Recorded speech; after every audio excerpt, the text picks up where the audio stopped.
This is the Fantasy Football Fellowship Podcast presented by Medi-Share. Together, we'll unpack fantasy, faith, and life. I'm Bryce Johnson. Harrison Zuckerberg is sick today, so I'm flying solo.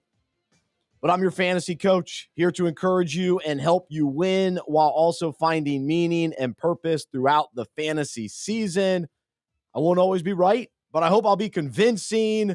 This show is a part of the Unpacking It Podcast Network, and I'm coming to you from the Unpacking It Ministry studio in Charlotte, North Carolina. Beautiful day here in Charlotte. The Panthers won on Sunday, so feeling good about that. But we got a lot to get to today as we discuss Week 12 and what took place over the weekend, going back to Thanksgiving.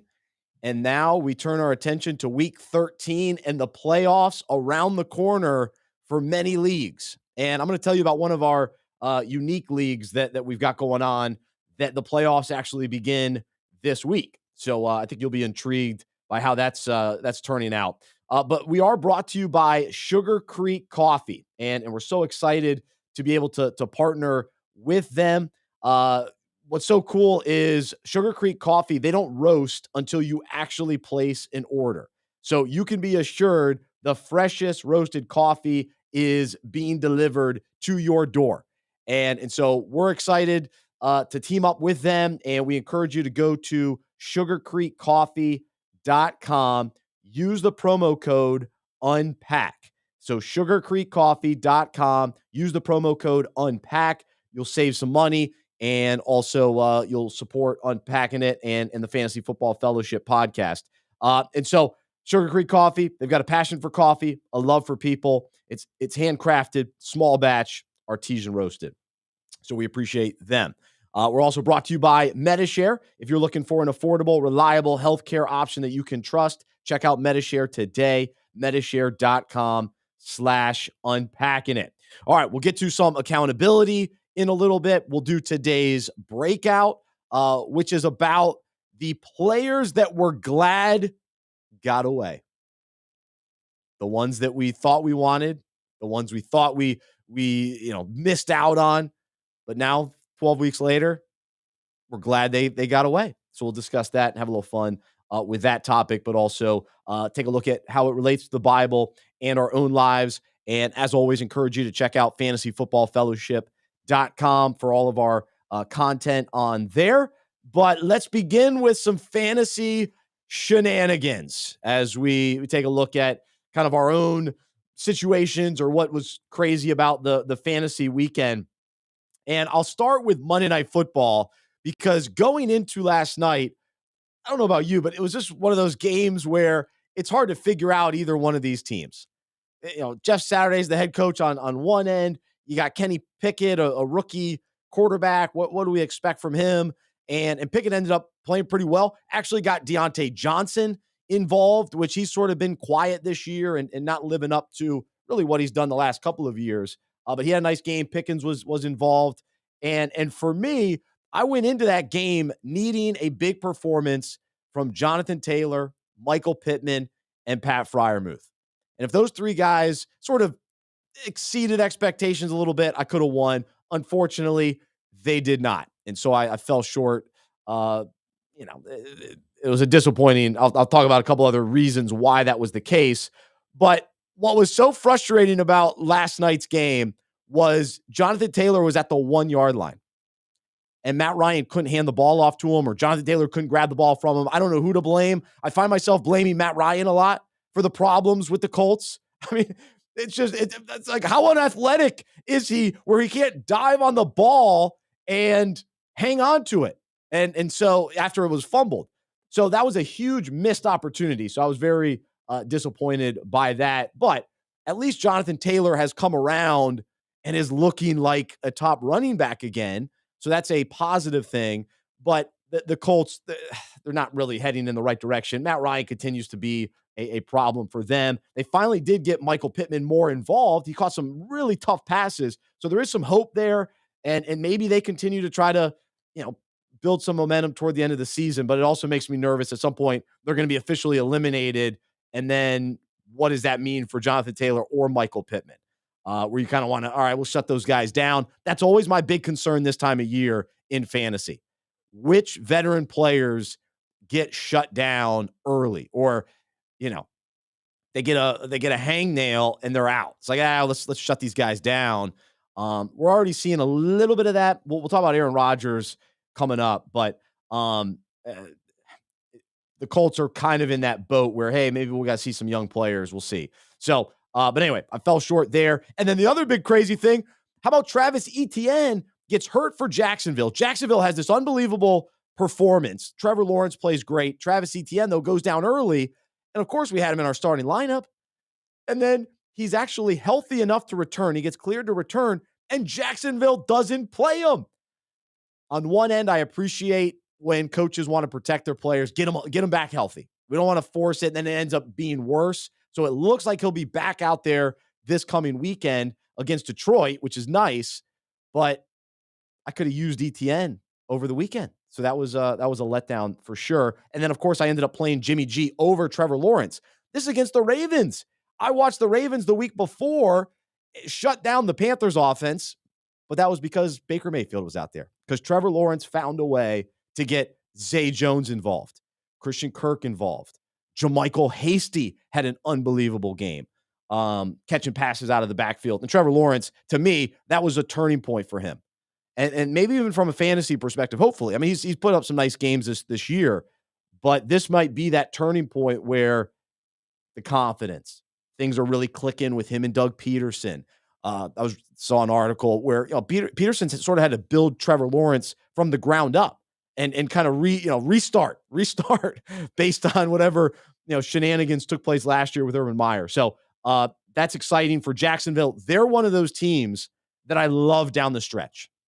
I want Jacksonville players on my roster these next few weeks in the fantasy playoffs, because they want to finish the season strong. They're not worried about the playoffs. They're not worried about the top draft pick or anything like that. They're worried about momentum, playing well, getting their young core more up to speed, more reps, that kind of thing. So if you can find any of those Jaguars players, I think you'll feel good putting them in your lineups over the next few weeks.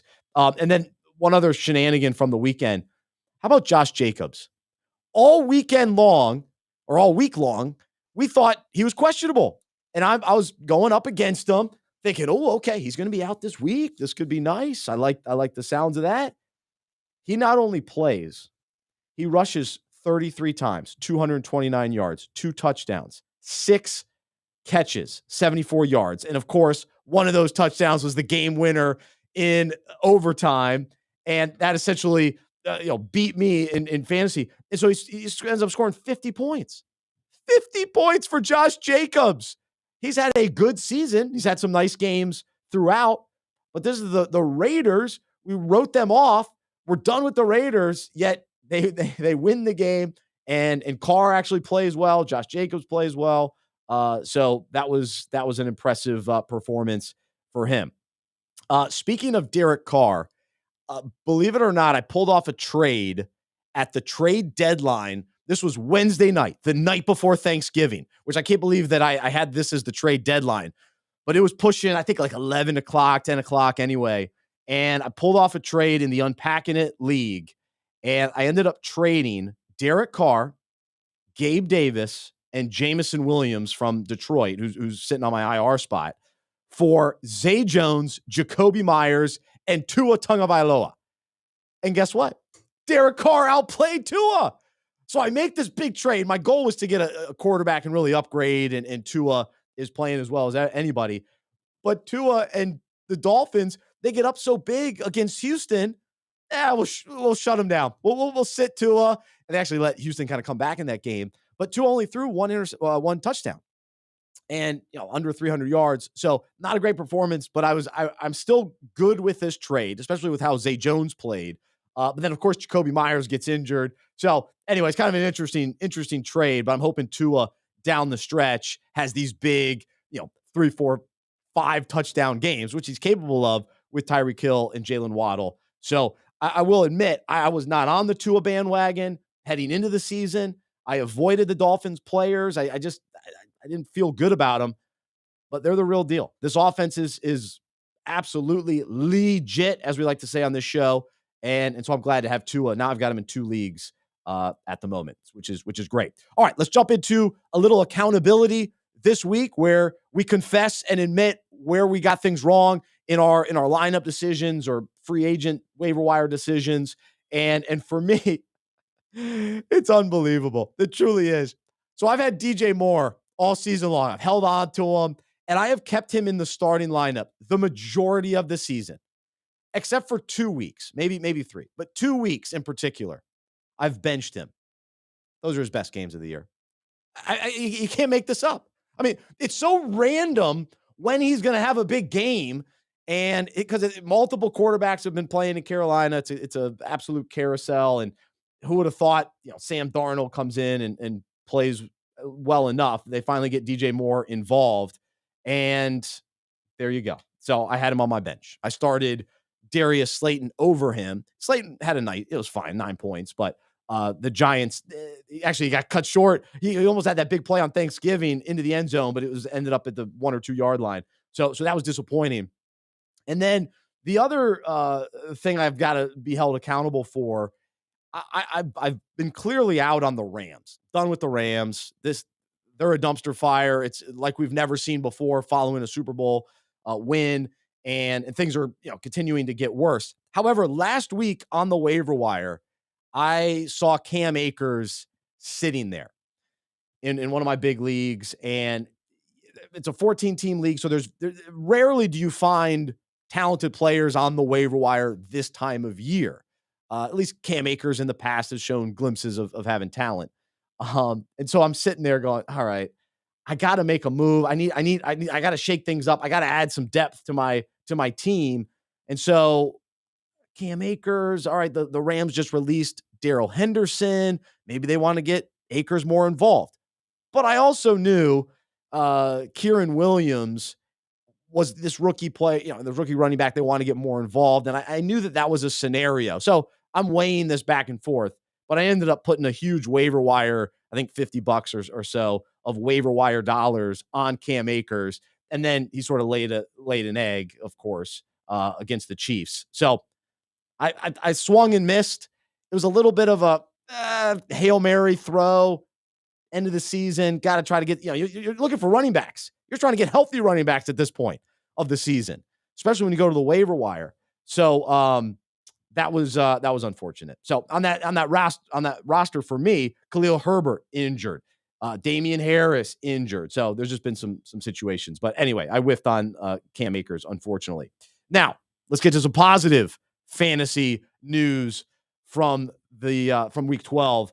And I've been banging the table for Samaje Perine. How about Perine? It wasn't what he did last week sitting on our bench, but we put him in our starting lineup this week and had a very nice game getting in the end zone. So was very pleased with what he did filling in for Joe Mixon. So I think Mixon will be back this week, but they got to keep Perine involved. So Perine was a top 10 running back this week. So the talent's there. The opportunity is there for Cincinnati because of this great offense and how well they've played even without Jamar Chase. So a nice win for them over Tennessee. So I would like to see a little more 1-2 punch with Perine. Keep Mixon fresh for the kind of the playoff run if you're the Bengals. So Perine may have some flex value. So hopefully you listened a couple weeks ago, said pick him up, Perine, and now we can keep him on our roster, utilize him as needed over the next couple of weeks. Also, I talked about this yesterday on the Unpacking It Live show, but I'm all in on Mike White, the Jets quarterback. He is absolutely legit. I mean, this guy could throw 315 yards, 3 touchdown passes. He's got the weapons. Garrett Wilson, Elijah Moore. I like Tyler Conklin as a tight end. They have the pieces around him, and Mike White can actually make the throws. And he did this last year too. So we shouldn't be that surprised. This isn't totally out of the blue. He's a better quarterback than Zach Wilson. And I think Mike White is worth picking up in fantasy.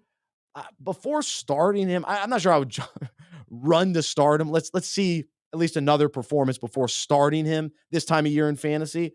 Um, just because you should hopefully have some other reliable quarterback. But I think having him as a backup for a potential playoff run in case of your starter getting injured or something, I think he's worth rostering. Absolutely. So exciting there. And then also, I'm a big fan of backup running backs. So how about Rachaad White getting his opportunity in Tampa Bay? And I'm not a big Bucs guy this year. I was out on them. I haven't really rostered any of their players, but the rookie Rachaad White, he rushed the ball 14 times, 64 yards, but here's the key. He caught 9 passes for 45 yards. Tom Brady loves the dump off passes. And so he was able to get White involved. And so I think that's something that should continue, because Leonard Fournette was benefiting from a lot of dump offs as well. So if he's banged up and White is fresh and young, and I'm hoping the Bucs don't keep winning. I hope they crumble the rest of the way. But White, hopefully you picked him up, because I think that's something to be encouraged and excited about. And then all year long, we've been waiting patiently, desperately. A.J. Dillon. We had an A.J. Dillon sighting for the Packers. He ran the ball well. We know how good he is.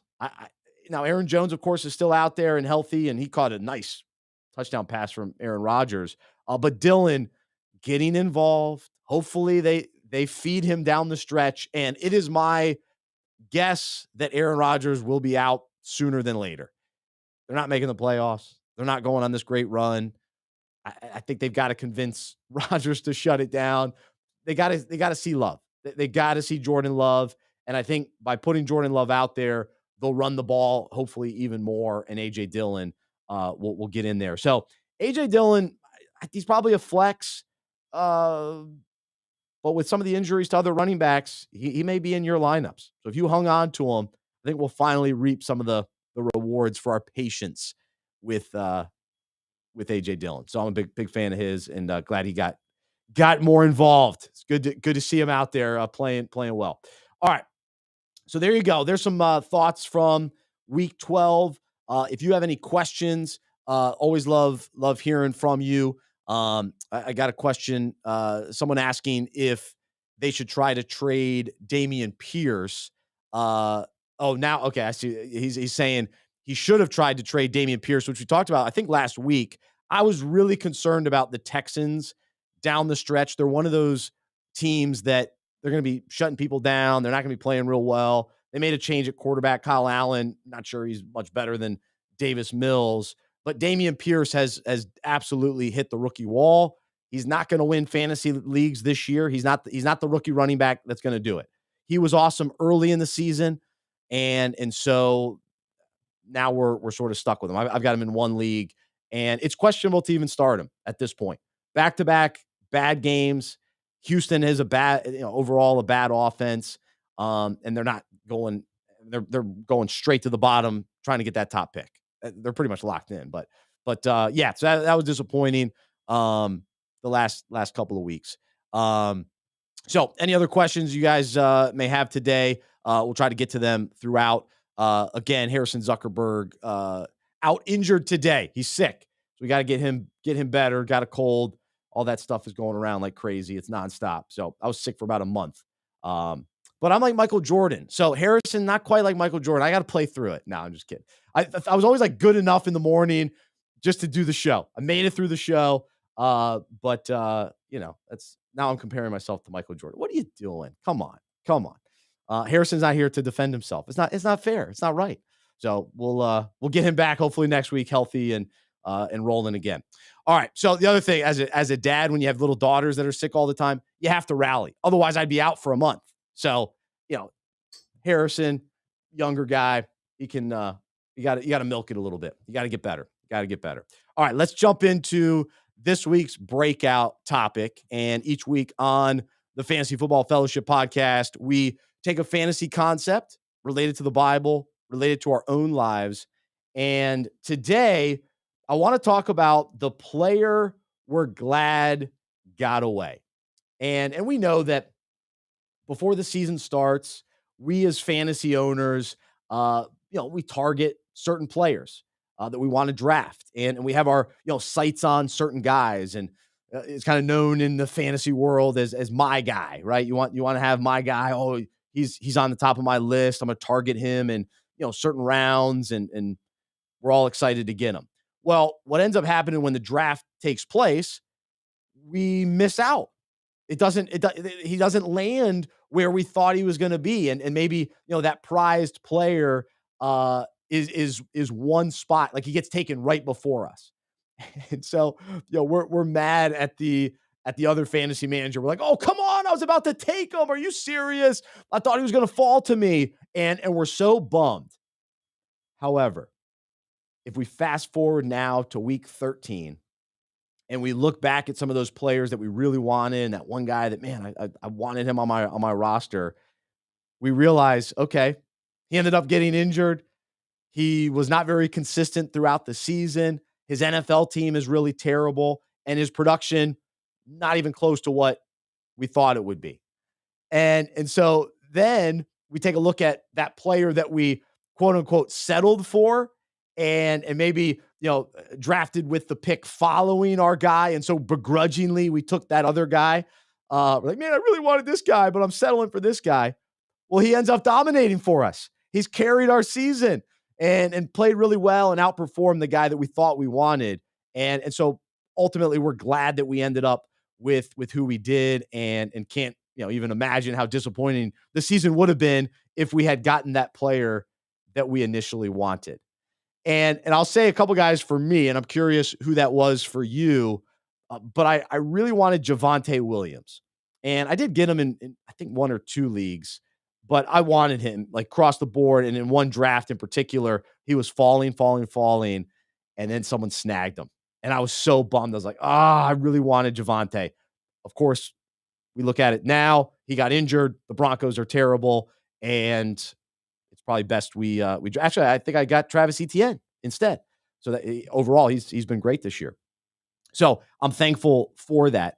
I think I wanted Chase Claypool. He's always one of those guys I think is really talented, but he hasn't had a big season. He may now in Chicago with Darnell Mooney going out.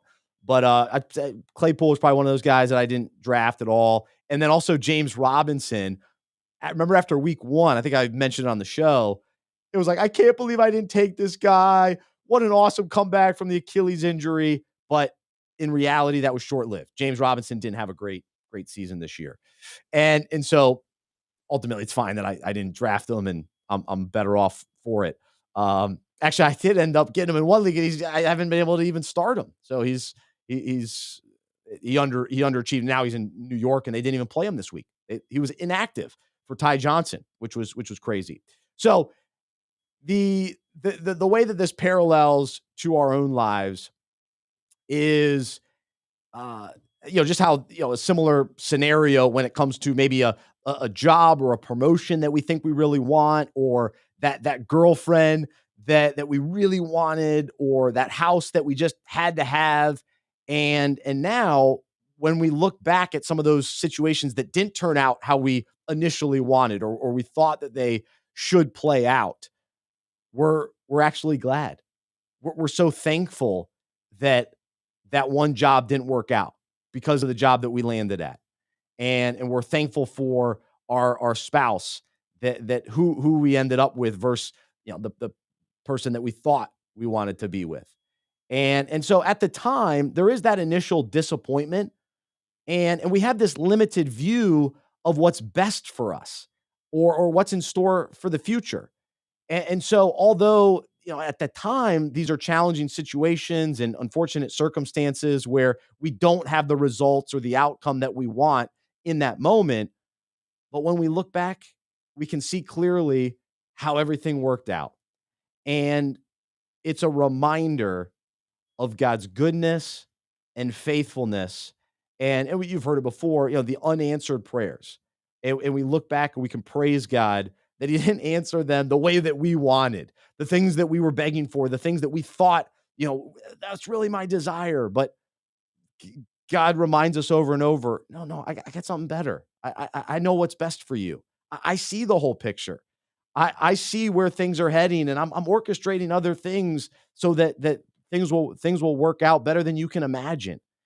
But in that moment, we're questioning God. Oh, how could this not happen? I can't believe it. And so the truth is, as followers of Jesus, God is working in us and through us, and He's accomplishing His will by turning what we thought was bad into good. And He's using those disappointments in the moment, and then we can look back and say, oh wow, there's good from that. He protected us from something that we thought we really wanted, but it was actually God's protection. And so one of my favorite verses, and it's just such a wonderful promise. It gives us such hope, and it gives us this really great perspective to understand, what God is really doing. And this is Romans 8:28, amplified version. And we know with great confidence that God, who is deeply concerned about us, causes all things to work together as a plan for good for those who love God, to those who are called according to His plan and purpose. And so there are stories in the Bible where things, Joseph comes to mind, where it looked like it was going to be really bad for him, but God turned it around for good. And the story in Genesis about Joseph. As for you, you meant evil against me, but God meant it for good in order to bring about this present outcome, that many people would be kept alive as they are this day. And so Joseph was talking to his brothers in that scenario. And so we know that pain and discouragement come when we don't get the job that we want, or people reject us, or we miss out on something, or we experience some other difficulty. However, during these times when we can't believe that the quote unquote player we desired, we wanted to draft, got away, we can trust that God is still good, He's still faithful, and He's working in ways we can't always understand. And so our perceived misses actually set us up for a tremendous blessing and for God to show up in amazing ways. And so that gives us hope today. That gives us, I hope, a lot of encouragement, and also a challenge to reflect back on, man, yeah, I thought that I really wanted that to happen. Man, thank you, God. Thank you so much that wasn't the case, and to be thankful for where we're at now, along this journey that God's taken us on as He molds us and shapes us into the image of Jesus, and we in the moment don't see what He's up to oftentimes. And sometimes when we are able to look back and see, oh, okay, I see how He did it. And sometimes we won't know until we get to heaven. And that's part of the deal as well. But let's praise Him for some of those unanswered prayers, and how He's worked things that we thought were bad into good. And so I'm thankful for that today. As we wrap up today's show, I know a little bit different, a little bit shorter today without Harrison. But thanks for listening. Appreciate your support today. As far as the waiver wire this week, I mentioned the Jaguars. I think JaMychal Hasty is absolutely worth picking up. I still think Travis Etienne is who you want. Put him back in your starting lineups this week. I think he's going to be healthy and good to go. But if for some reason he's not, or he gets hurt again, we know that Hasty can fill in nicely. And I'm not real worried about Darrell Henderson coming there late in the season, being released from the Rams. I'm not all in on him. And same with Melvin Gordon going to Kansas City. I like Pacheco. Isaiah Pacheco played well. I'd still like to see him more involved out of the backfield, which doesn't seem. He had one big catch, but he ran the ball pretty well, and he seems to at least be the guy getting first crack at it, which is nice. The Chiefs didn't blow out the Rams like they should have last week. So I feel like they didn't even run the ball as much as maybe they could have in that situation against a depleted Rams team. And then the other big injury that we saw last night in Monday Night Football with Najee Harris going down, Benny Snell Jr. came in, played really well, 12 carries, 62 yards, and a touchdown. But I still like Jaylen Warren. He's been the backup and has been more involved in this offense. And he was out this week with a hamstring, which you never like hamstrings. Never like hamstring injuries. That's always concerning. But if Warren is back out there, I prefer Jaylen Warren over Snell. So I'm intrigued by the Steelers down the stretch, because they're trying to figure out, all right, is Pickett our guy? they've got to know going into next year, what direction are they going? Are they going to give another year to Pickett? And they're going to kind of figure that out over the next few games. So they're going to be playing, their players, Deontay Johnson, George Pickens, and somebody in the backfield. If Harris is healthy, I think he's looked a little bit better toward the second half of the season versus early on when he was kind of struggling. But same with the Steelers. The Steelers seem to be playing better as well. So, so that's what we got for today here on the show. I encourage you to check out fantasyfootballfellowship.com, and always appreciate the emails, Bryce at unpackingit.com. You can send your questions there. And I did tease earlier about one of our leagues that heading into the playoffs. And this is a church league. 56 teams are in this league. We got 4 divisions with 14 teams in each. And so over the next few weeks, we've got 8 teams from each division that will be in the playoffs. And so 1 versus 8 in each division, 8-4-2. And then at the end, there will be 4 division winners going to the Final Four for 1 church champion.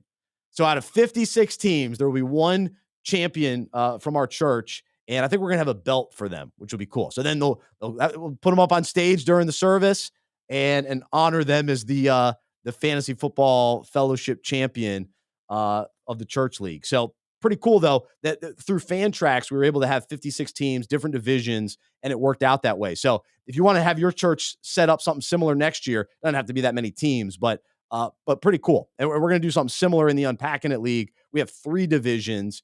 We'll have all 3 division winners competing in that final week of the season for 1 Unpacking It champion.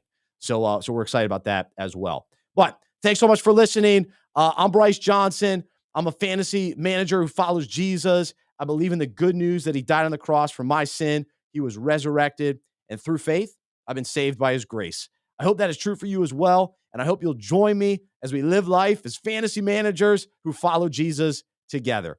Have a wonderful rest of your day. Enjoy the week. Thanks so much to Sugar Creek Coffee, sugarcreekcoffee.com. Use the promo code UNPACK. Thanks to Medi-Share, medishare.com/unpackingit. And then also today is Giving Tuesday. If you're looking for a ministry to support, we hope you'll support Unpacking It, unpackingit.com/donate. And we appreciate all of you that already support what we do here at Unpacking It. So thank you. Have a wonderful day. We'll talk to you soon right here on the Fantasy Football Fellowship Podcast presented by Medi-Share.